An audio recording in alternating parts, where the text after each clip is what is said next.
Welcome to citizens pulse. నేను మీ రాజేష్.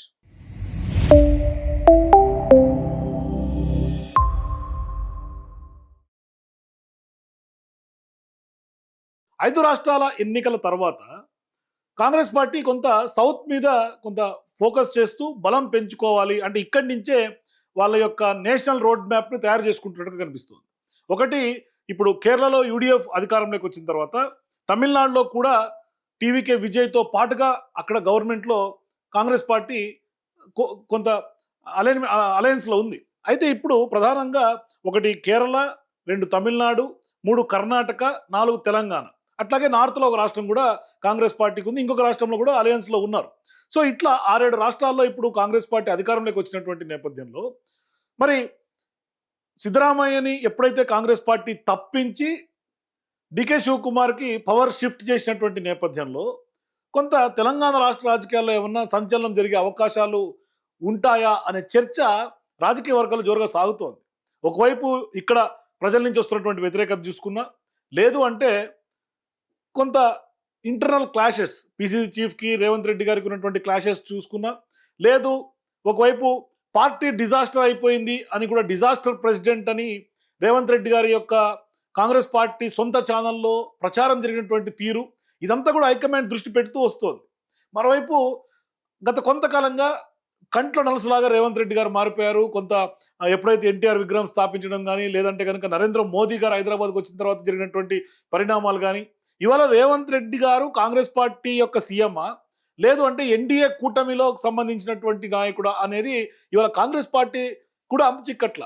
మరోవైపు Congress party మనందరికీ తెలిసింది ఇప్పటికే వలస కాంగ్రెస్ వర్సెస్ ఒరిజినల్ కాంగ్రెస్గా పూర్తిగా నిలువున చీలిపోయినటువంటి పరిస్థితులు కూడా ఉన్నాయి.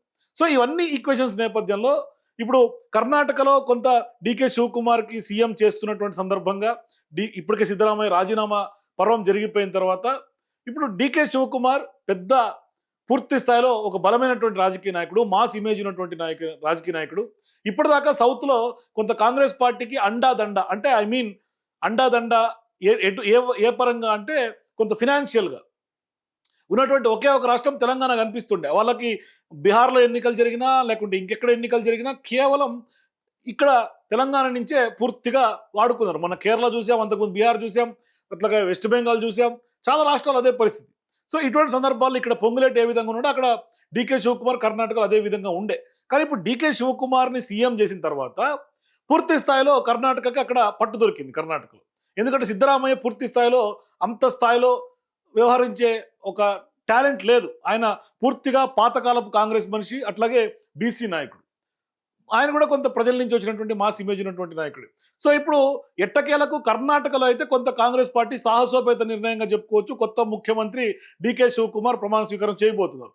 దాని తర్వాత పరిణామాల తదనంతరం చూసుకుంటే తెలంగాణలో ఏమన్నా మార్పులు చేర్పులు ఉండే అవకాశం ఉంటుందా? ఎందుకంటే ఒక రకంగా సీఎం రేవంత్ రెడ్డి గారు కూడా కొంచెం టెన్షన్లో ఉన్నారనే ప్రచారం రాజకీయ వర్గాలు జరుగుతోంది.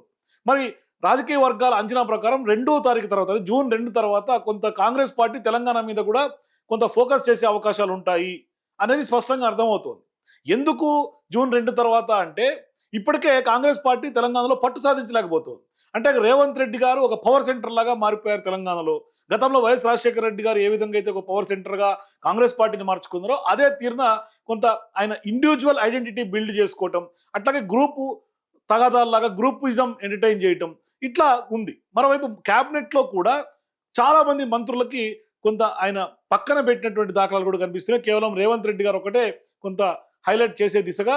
అందుకనే చూడండి, మీరు అబ్జర్వ్ చేయండి, కాంగ్రెస్ పార్టీలో ఎవరు రేవంత్ రెడ్డి గారిని విమర్శించినా రేవంత్ రెడ్డి గారే కౌంటర్ ఇచ్చుకోవాలి. ఏ ఒక్క మంత్రి కూడా ఒరిజినల్ కాంగ్రెస్ సంబంధించినటువంటి మంత్రులు ఎవరు అంత సీరియస్గా రేవంత్ రెడ్డి గారి కోసం నిలబడినటువంటి దాఖలు ఒక్కటి కూడా లేవు. ఈ మధ్యకాలంలో ఎన్నో అలిగేషన్స్ అన్ని రేవంత్ రెడ్డి గారి మీదే వస్తున్నాయి.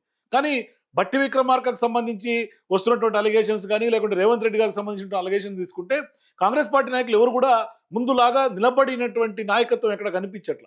మరోవైపు ఇప్పుడు కాంగ్రెస్ పార్టీ తెలంగాణలో ప్రక్షాళన చేసే దిశగా ఇప్పటికే క్యాబినెట్ ప్రక్షాళన చేయాలనుకుంటోంది. ఈ కోణంలో సీఎం రేవంత్ రెడ్డి కుర్చీని కూడా ఏమన్నా మార్చే అవకాశం ఉందా? అంటే సీఎం కుర్చీ మార్పు అనివార్యమయ్యే అవకాశాలు ఏమన్నా ఉంటాయా అన్న అనుమానాలు కలుగుతూ ఉన్నాయి ఎప్పుడు కర్ణాటకలో సీఎం మార్పు తర్వాత. సో ఇక్కడ పిసిసి అధ్యక్షుడు మారుతారనే ఒక ప్రచారం ఉంది.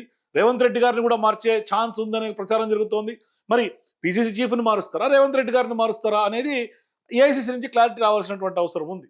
కాకపోతే మనకున్నటువంటి సమాచారం ప్రకారం కొంత రేవంత్ రెడ్డి గారిని కూడా పక్కకు తప్పించే అవకాశం ఉంది. ఆయన దగ్గర ఉన్నటువంటి కేబినెట్ శాఖలను కూడా కొంత తీసుకునే అవకాశాలు ఉన్నాయనే చర్చ అయితే బలంగా ఢిల్లీ వర్గాల నుంచి మనకు అందుతోంది. కానీ ఇప్పుడు ప్రధానంగా ఇప్పుడు ఒకవేళ కనుక ఈ ఈక్వేషన్ కనుక వర్కౌట్ అయ్యి రేవంత్ రెడ్డి గారు నిజంగా తప్పిస్తే ఏంటి నెక్స్ట్ ఎవరు అనేది చర్చ. ఎందుకంటే గతంలో రేవంత్ రెడ్డి గారు సీఎం కాక మునుపు అంటే సిఎల్పి సమావేశం తర్వాత ఢిల్లీలో చర్చలు జరిపినటువంటి నేపథ్యంలో ఆనాడు ప్రధానంగా ఉన్నటువంటి నాయకుడు ఉత్తమ్ కుమార్ రెడ్డి, బట్టి విక్రమార్క గారు, అట్లాగే సీఎం రేవంత్ రెడ్డి గారు. సో ఇప్పుడు సీఎం రేవంత్ రెడ్డి గారికి సంబంధించి ఆయన 2.5 ఏళ్ల సీఎం అయిపోయిన తర్వాత ఇక్కడ కాంగ్రెస్ పార్టీకి కూడా కొంత అనుకోనటువంటి సంఘటనలు ఎదురవుతున్నాయి రేవంత్ రెడ్డి గారితో. ఎట్లా అంటే ఆయన కాంగ్రెస్ పార్టీ నేనే 2034 వరకు ముఖ్యమంత్రిగా ఉంటానని ఆయనకైనా స్వయంగా ప్రకటించుకుంటున్నాడు. ఇది వాస్తవానికి కాంగ్రెస్ పార్టీ యొక్క రాజకీయ విధి విధానాలకు వ్యతిరేకం, పూర్తిగా ఎథిక్స్కి వ్యతిరేకం.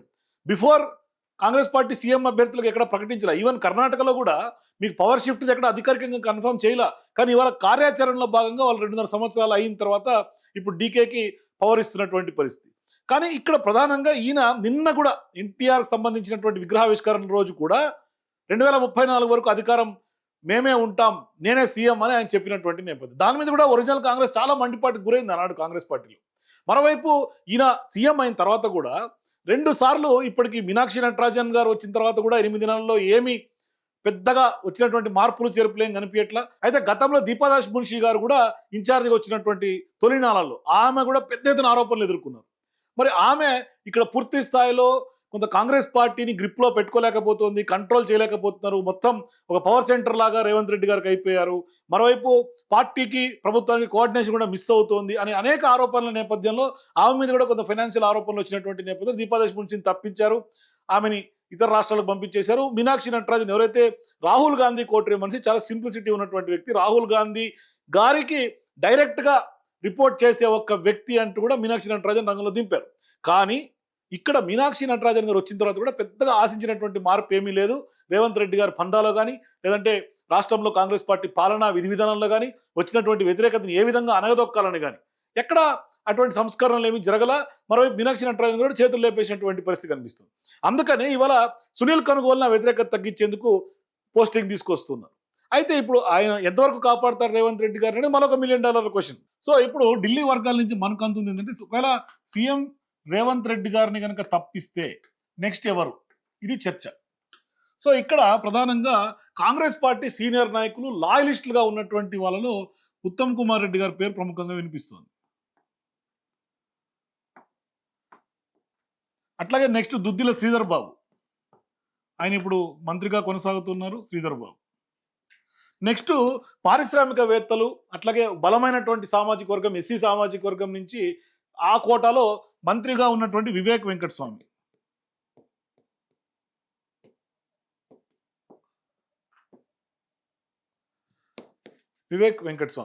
అట్లాగే బీసీ కోటాలో పిసిసి అధ్యక్షుడిగా ఉన్నటువంటి మహేష్ కుమార్ గౌడ్.